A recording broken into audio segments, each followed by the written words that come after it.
Hey, hey. Cleaning the house. Oh, ant was biting my foot. Oh, no.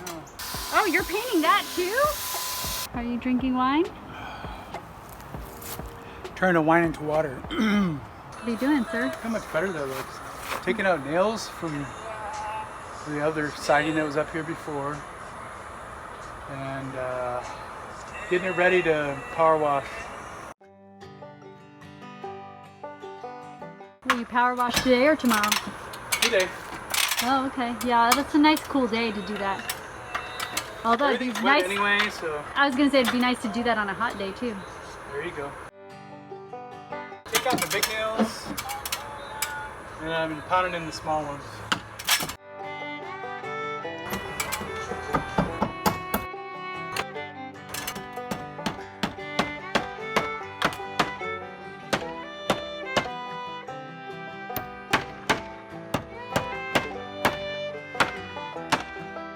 Well, that sound really carries. And I'm tapping in some of these.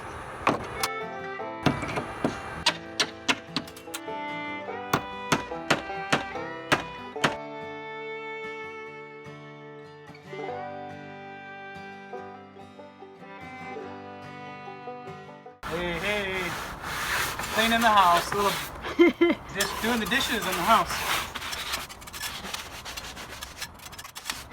Do you just hose it first and then you scrub?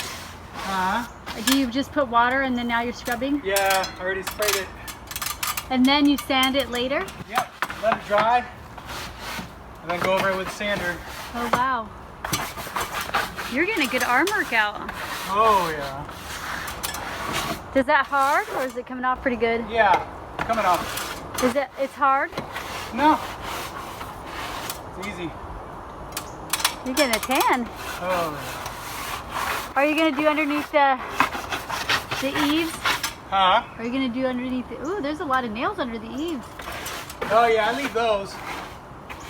I already scrubbed under here. The ant was biting my foot. Oh no.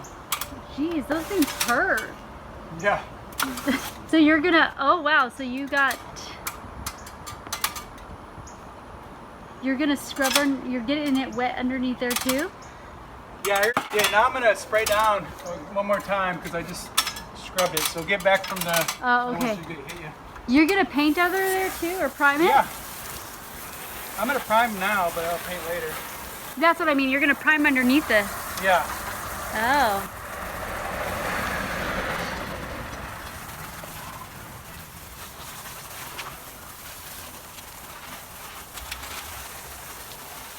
So after Nate had uncovered the original siding, then he was rinsing it off with water, just washing down the siding, and then taking that brush and getting any of the paint chips and any other debris off of it before he would go to sand it. And then next is we would be priming it. My hair looks disgusting. Says who?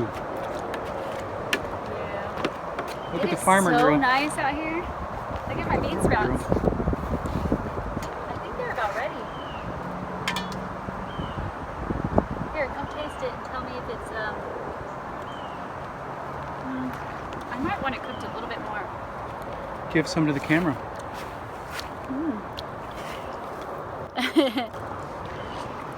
Doesn't it need to cook a little bit more? That's great. It's a little bit too crunchy. Mmm. I'll leave it in here for a little bit while I'm gonna leave this in here while I do this, and I gotta go cut the garlics. So what I do with this one, let it dry. I've been craving these so much. I want to grow these. Actually, we need to try to grow both of these because we eat these a lot, you know? Mm-hmm. So if we could try to grow, I feel like emo. This is her first time cooking her Korean food using these big bowls outdoors. I know, it's so nice outside. It's probably about 95 or so right now. No, it's probably like 100. Oh. Yeah. But the sun is starting to go down, so Okay, so it's probably feels 97. much cooler. It's probably like 97 or 99. One of the things that I really missed making since living in this fixer-upper, makeshift, not real kitchen type setting is making all of my Korean food. So I love to make homemade kimchi and Korean side dishes and soups, and I'm making myself hungry just thinking about that. Well, living in this fixer-upper while we were fixing it up made it very difficult without access to a kitchen sink and having to use the little bathroom sink to wash our dishes. So I got really creative because I was craving some homemade Korean food. And I took my Korean ingredients outside and just started washing them with the hose. I know not the best way to do this, but you know what? I just had to find some space and a place where I could have access to water. And so here I have my Korean soybean sprouts, and I have them blanching in some hot water. And then I have our sesame leaves. We grew up calling them sesame leaves, but I think in the stores and sometimes you can see them being called perillo leaves. So I am making some side dishes with those, and I am using our front yard as my temporary kitchen to be able to do that. Now, what is also cool though is that we have since started to garden around here. So I will be sharing some of our gardening videos as well, and how Nate built me a garden bed.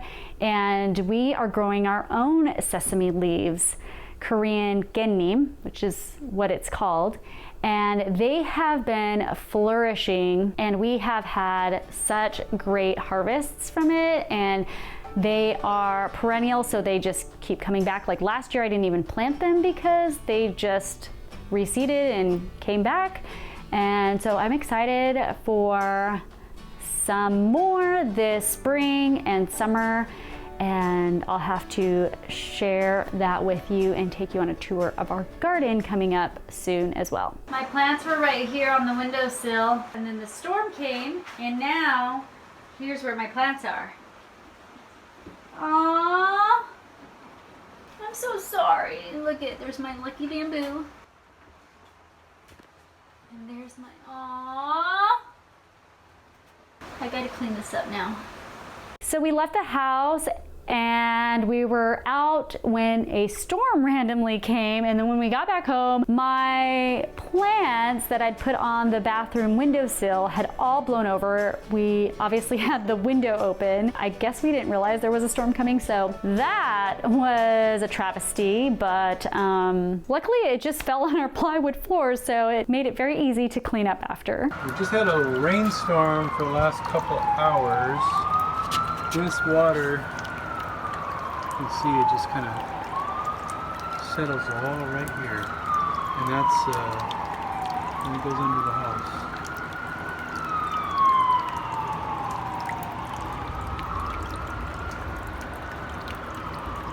So this is definitely the worst part of the property. We get a lot of rainstorms around here and a lot of flooding, so another good reason to be putting a swale in the backyard to steer all that water away from the foundation and house and around the house onto the streets where it belongs, not in our yard or house. Even if I go like that, water's gonna go right behind it. How are you gonna block the water? I don't know. I'm gonna have to fill this gap in once I get them out with something. You must be hot up there. Well, I figured out a strategy to fix this situation. So all the tin coming up there used to go underneath the siding that was overlapped this siding. So there was no issues with water going behind it. But now that I removed that siding, water can go right down behind it. So I got a idea. I picked up this 12-foot board here, and what I'm gonna do is I'm just going to put it there like a piece of trim and then seal it up real good.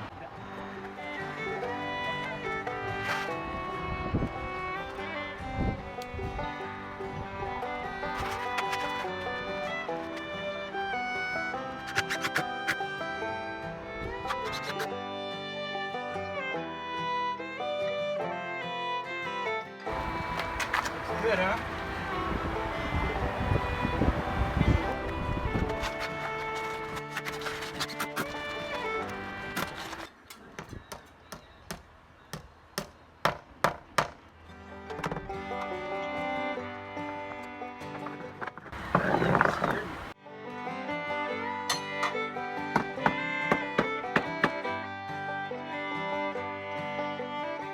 Nate was on top of our attached garage, which right above the roof of the attached garage is also more of the siding of the house. And there was like a metal sheeting tin thing, but you know, water would go inside of it because I don't know, it was like old and janky. He decided to take a piece of wood to cover it, and then that way it would keep it sealed so then water wouldn't be able to get inside and then go into our garage. What a creative way to solve that problem.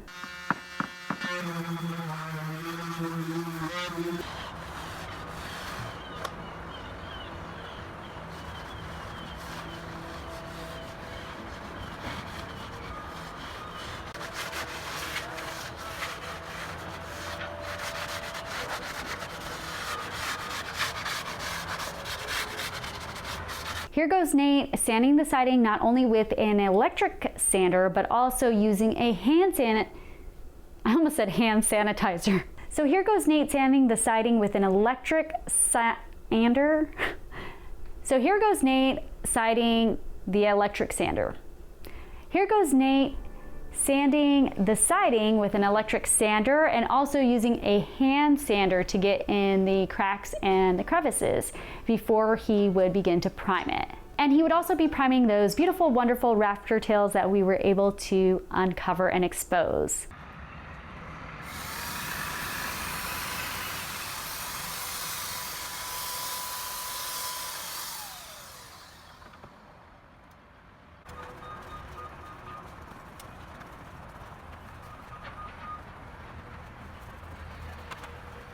What are you doing? Getting some stuff in. Can you talk through that mask? No. No? Uh-huh. Look at you, you just did one. So I'm getting low on here. You're getting low on The paint, I have to refill the paint. Oh, okay. But since, It's a small little because when bucket. you lift it up to do the rafters, Oh, it doesn't come out good, so you have to go like this. So I thought, I'll do this lower part until I run out, and then I can fill it, and then I'll go back up. Oh, and then come back down and then, oh, So when okay. it's low, I'll just do the lower. Because you just did that. Well, Yep. this is good. You're working in the shade. Yeah, and I'm hitting everything with this, spraying everything first, and then I'm back rolling it. Yeah. Oh, it's gonna look so good. Except for this. What are you gonna do about that black wire? Are you gonna make it white? Yeah. Yeah, that'll hide it. Oh, you're painting that too? What about our windows? Is the overspray going on those windows? I feel like the wind is blowing this way. Okay, I just thought about these windows. Yeah, you're right. Uh-oh. Right? You might got a little bit of overspray on them by now. No? Okay. Well, be careful. How are you doing? Good. How do you feel? Just going You over must this. be hot. Not too bad. Yeah, you're beating some of the sun, so that's good. Well, it's starting to come around though, so. This part, once I'm done with this, the rest is going to be smoother. Okay. It's the roof part that's the pain. So you got rid of the green trim, huh? Yep. Sounds like a sprinkler. Is that a bug? Yeah. I hear a couple of them. They sound like sprinklers. And then you got to do the trim on the framing. Right. Are you hungry? No. Me neither. Thirsty. Oh.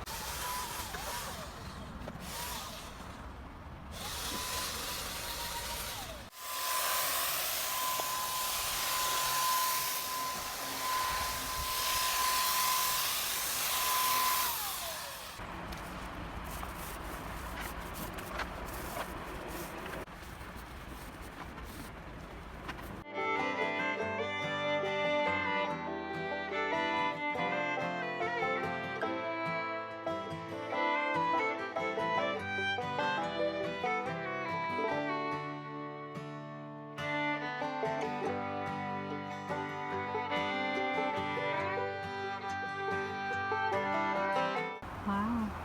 Are you drinking wine? Turning wine into water. You must be exhausted. You just finished all of this, huh? Yeah.